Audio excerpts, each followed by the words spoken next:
Hi all, welcome to Veranda Race Malayalam YouTube channel. എൻ്റെ പേര് ഹരിത. ഇന്നത്തെ ഈ സെഷനിൽ നമ്മൾ ഡിസ്കസ് ചെയ്യാൻ പോകുന്നത് കാർബണെ കുറിച്ചാണ്. കാർബണിൻ്റെ വിവിധ രൂപാന്തരങ്ങളെക്കുറിച്ച്. നമുക്കറിയാം വ്യത്യസ്ത ക്ലാസ്സുകളിലെ SCERT പാഠപുസ്തകങ്ങളിൽ കാർബണെ കുറിച്ച് പഠിക്കാനുണ്ട്. കാർബണിൻ്റെ വിവിധ രൂപാന്തരങ്ങളെക്കുറിച്ച് ഡീറ്റെയിൽ ആയിട്ട് പഠിക്കാനുണ്ട്. അപ്പോൾ ആ ഭാഗത്ത് നിന്ന് PSC പരീക്ഷകളിൽ നമുക്ക് ചോദ്യങ്ങൾ പ്രതീക്ഷിക്കാം അല്ലേ, പ്രസ്താവന ചോദ്യങ്ങളൊക്കെ പ്രതീക്ഷിക്കാം.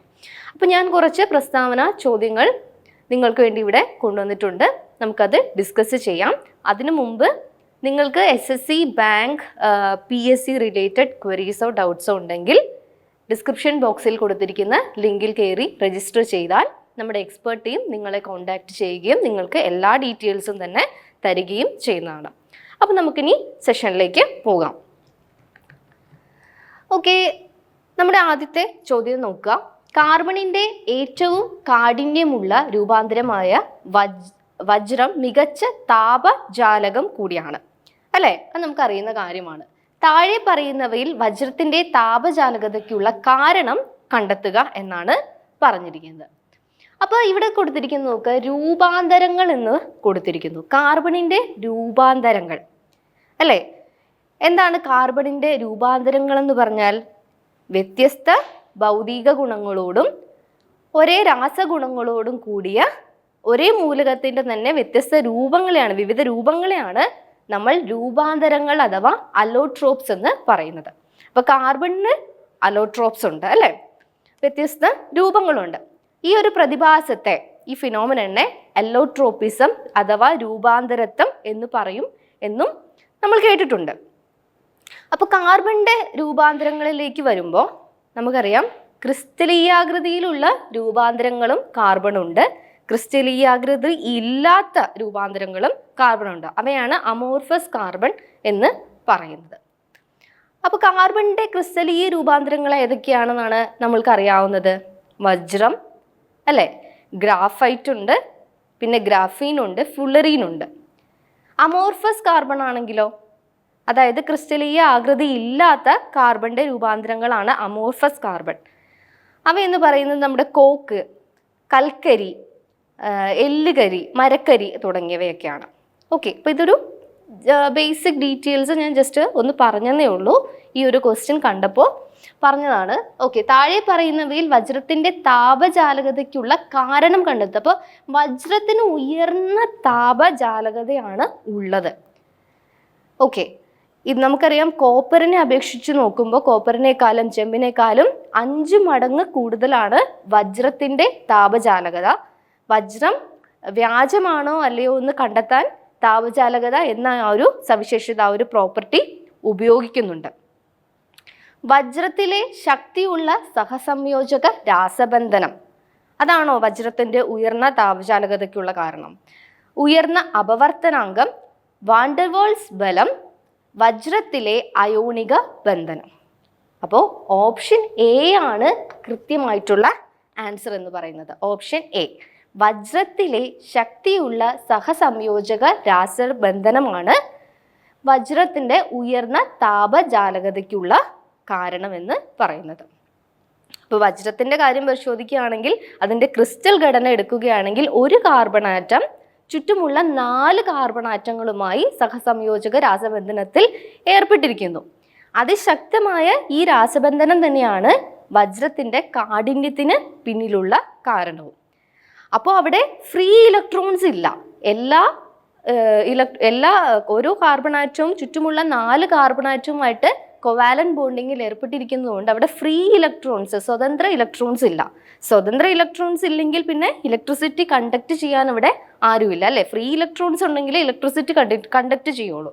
അപ്പോൾ ഉയർന്ന താപജാലകത ഉണ്ടെങ്കിൽ പോലും വജ്രം വൈദ്യുത ചാലകമല്ല, അത് ഇലക്ട്രിസിറ്റിയെ കണ്ടക്ട് ചെയ്യുന്നില്ല. ഈ ഒരു പോയിന്റ് കൂടി നമുക്ക് ഈ ഒരു ക്വസ്റ്റ്യനിൽ ഓർത്ത് വയ്ക്കാം. ഇനി താഴെ പറയുന്നവയിൽ ശരിയായ വസ്തുതകൾ കണ്ടെത്തുക എന്നുള്ളതാണ് അടുത്ത ചോദ്യം. നമുക്ക് ശരിയായ വസ്തുതകൾ ഏതൊക്കെയാണെന്ന് നോക്കാം.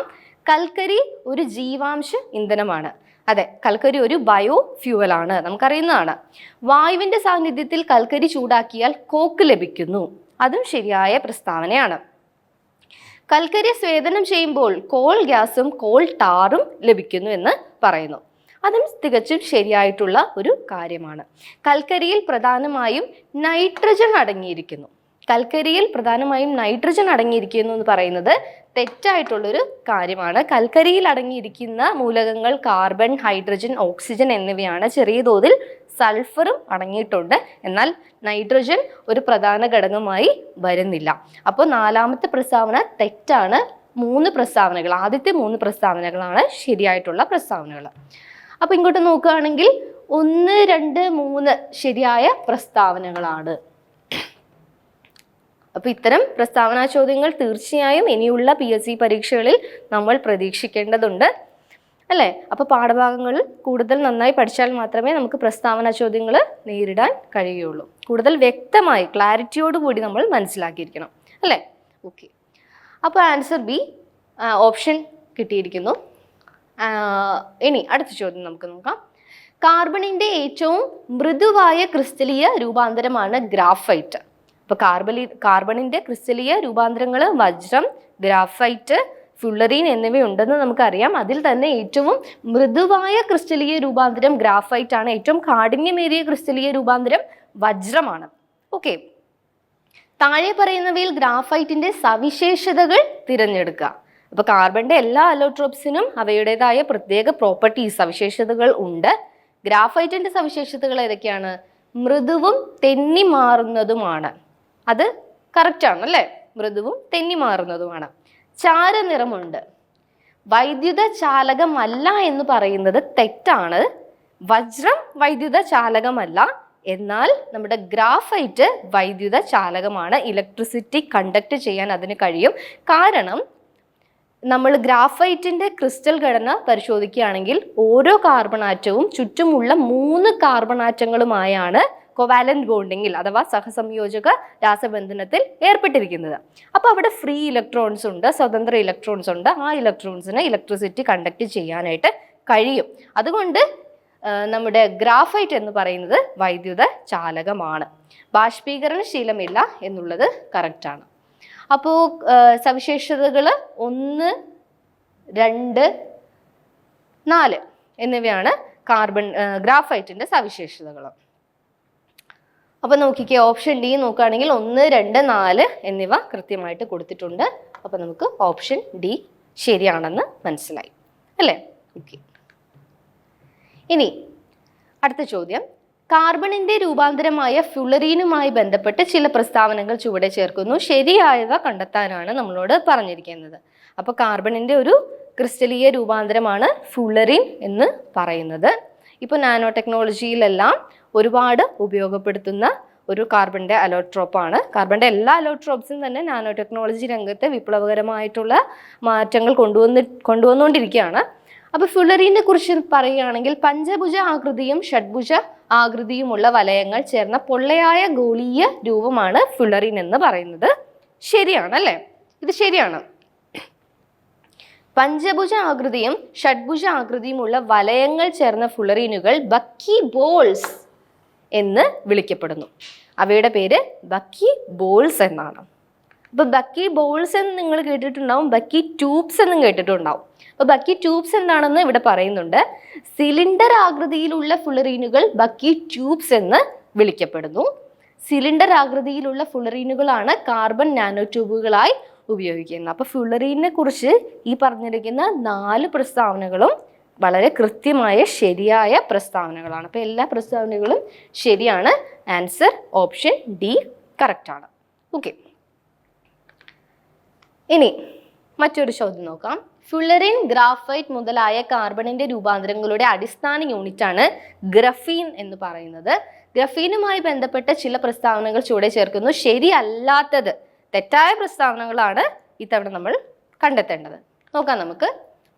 ഷഡ്ഭുജ ആകൃതിയിലുള്ള കാർബൺ വലയങ്ങൾ ചേർന്ന ദ്വിമാന പാളിയാണ് ഗ്രഫീൻ. അത് ശരിയായ പ്രസ്താവനയാണ്. ഗ്രാഫൈറ്റിൻ്റെ ഒരു പാളിക്ക് സമാനമാണ് ഒരു ഗ്രഫീൻ. അതും ശരിയാണ്. സ്റ്റീലിനേക്കാൾ ഏകദേശം 200 മടങ്ങ് ബലമുണ്ട് ഗ്രഫീനിന്. ഓക്കെ, അതും ശരിയാണ്.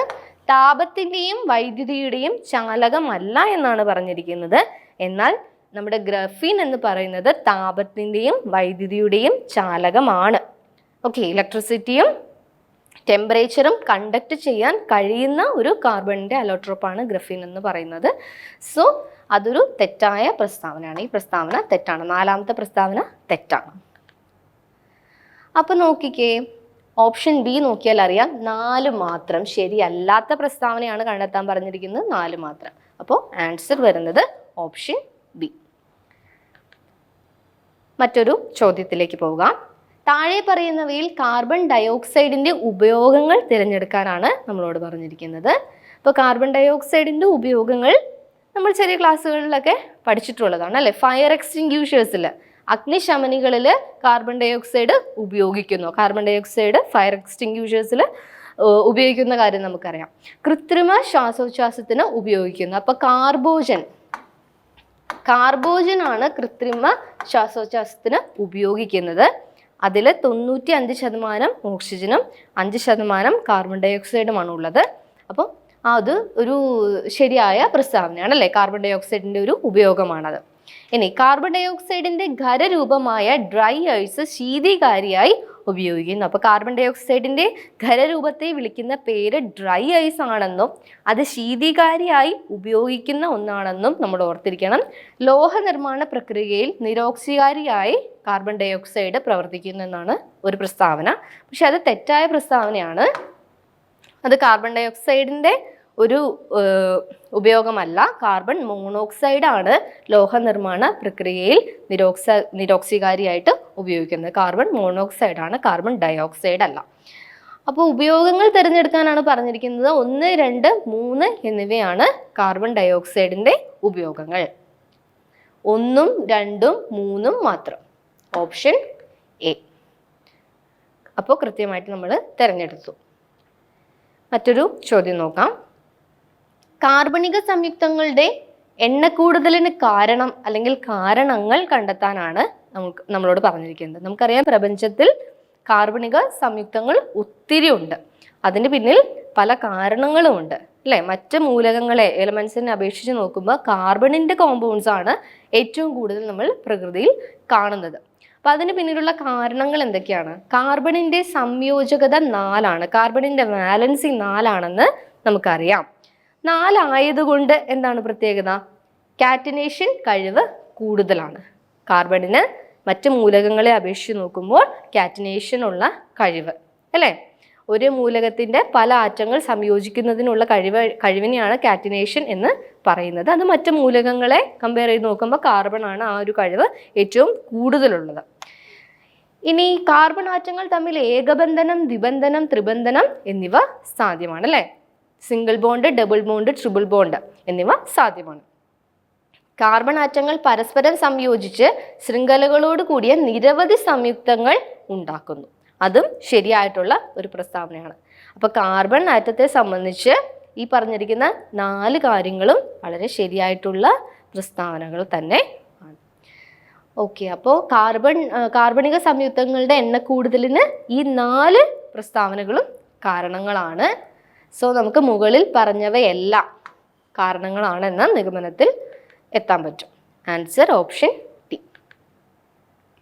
താഴെ പറയുന്നവയിൽ കാർബൺ മോണോക്സൈഡിൻ്റെ ഉപയോഗങ്ങൾ തിരഞ്ഞെടുക്കുക. അപ്പം നേരത്തെ നമ്മൾ കാർബൺ ഡയോക്സൈഡിൻ്റെ ഉപയോഗങ്ങൾ നോക്കിയിരുന്നു. ഇപ്പോൾ നമ്മൾ കാർബൺ മോണോക്സൈഡിൻ്റെ ഉപയോഗങ്ങളിലേക്ക് വന്നിരിക്കുകയാണ്. വാതക ഇന്ധനമായി കാർബൺ മോണോക്സൈഡ് ഉപയോഗിക്കുന്നുണ്ട്. ലോഹ നിർമ്മാണ പ്രക്രിയയിൽ നിരോക്സികാരിയായി പ്രവർത്തിക്കുന്നത് കാർബൺ മോണോക്സൈഡിൻ്റെ ഒരു പ്രോപ്പർട്ടിയാണെന്ന് നേരത്തെ പറഞ്ഞു. വ്യാവസായിക ഇന്ധനങ്ങളായ വാട്ടർ ഗ്യാസ്, പ്രൊഡ്യൂസർ ഗ്യാസ് എന്നിവ നിർമ്മിക്കുന്നതിന് കാർബൺ ഡയോക്സൈഡ് ഉപയോഗിക്കുന്നു. അപ്പോൾ അത് പറയുമ്പോൾ ഒരു കാര്യം ജസ്റ്റ് ഒന്ന് മെമ്മറൈസ് ചെയ്യുക. വാട്ടർ ഗ്യാസ് എന്ന് പറയുന്നത് കാർബൺ മോണോക്സൈഡ് പ്ലസ് H2 ആണ്. പ്രൊഡ്യൂസർ ഗ്യാസ് എന്ന് പറയുന്നത് കാർബൺ മോണോക്സൈഡ് പ്ലസ് N2 ആണ്. ഓക്കെ, സോ വാട്ടർ ഗ്യാസ് എന്ന് പറയുന്നത് carbon monoxide plus H2, producer gas എന്ന് പറയുന്നത് കാർബൺ മോണോക്സൈഡ് പ്ലസ് N2. ആ ഒരു പോയിന്റ് ജസ്റ്റ് ഒന്ന് ഓർത്ത് വയ്ക്കാം. Okay, so water gas, producer gas തുടങ്ങിയവ നിർമ്മിക്കുന്നതിന് കാർബൺ മോണോക്സൈഡ് ഉപയോഗിക്കുന്നു. വാഷിംഗ് സോഡ, ബേക്കിംഗ് സോഡ എന്നിവയുടെ നിർമ്മാണത്തിന് കാർബൺ മോണോക്സൈഡ് ഉപയോഗിക്കുന്നു എന്നാണ് പറഞ്ഞിരിക്കുന്നത്. പക്ഷെ അങ്ങനെയല്ല, കാർബൺ ഡയോക്സൈഡ് ആണ് വാഷിംഗ് സോഡ, ബേക്കിംഗ് സോഡ എന്നിവയുടെ നിർമ്മാണത്തിന് ഉപയോഗിക്കുന്നത്. അപ്പം 4ാമത്തെ സ്റ്റേറ്റ്മെൻറ്റ് ഒരു റോങ് സ്റ്റേറ്റ്മെൻ്റ് ആണ് അല്ലേ. അപ്പോൾ കാർബൺ മോണോക്സൈഡിൻ്റെ ഉപയോഗങ്ങൾ 1, 2, 3 എന്നിവയാണ്. നമുക്ക് ഓപ്ഷനിലേക്ക് നോക്കാം. 1, 2, 3 മാത്രം. ഓപ്ഷൻ ബി നമുക്ക് ആൻസറായിട്ട് ഇവിടെ കിട്ടും. ഓക്കെ, സോ ഇതോടുകൂടി നമ്മൾ ആ കാർബണിൻ്റെ രൂപാന്തരങ്ങൾ എന്ന പോർഷനിൽ നിന്ന് തിരഞ്ഞെടുത്ത പ്രസ്താവന ചോദ്യങ്ങൾ അവസാനിച്ചിരിക്കുകയാണ്. അപ്പോൾ കൂടുതൽ പ്രസ്താവന ചോദ്യങ്ങൾ നിങ്ങൾ തീർച്ചയായും പരിശീലിക്കണം. അതിന് ഓരോ പാഠഭാഗത്തെക്കുറിച്ചും വ്യക്തമായ ധാരണ വേണം. അതിന് കൂടുതൽ ആഴത്തിൽ പഠിക്കുകയും വേണം. അപ്പോൾ നിങ്ങൾക്ക് ഇന്നത്തെ ഈ സെഷൻ്റെ PDF വേണമെങ്കിൽ നമ്മുടെ ഡിസ്ക്രിപ്ഷൻ ബോക്സ് ചെക്ക് ചെയ്താൽ മതി, അവിടെ ഉണ്ടാകും. So all the very best. Thank you so much.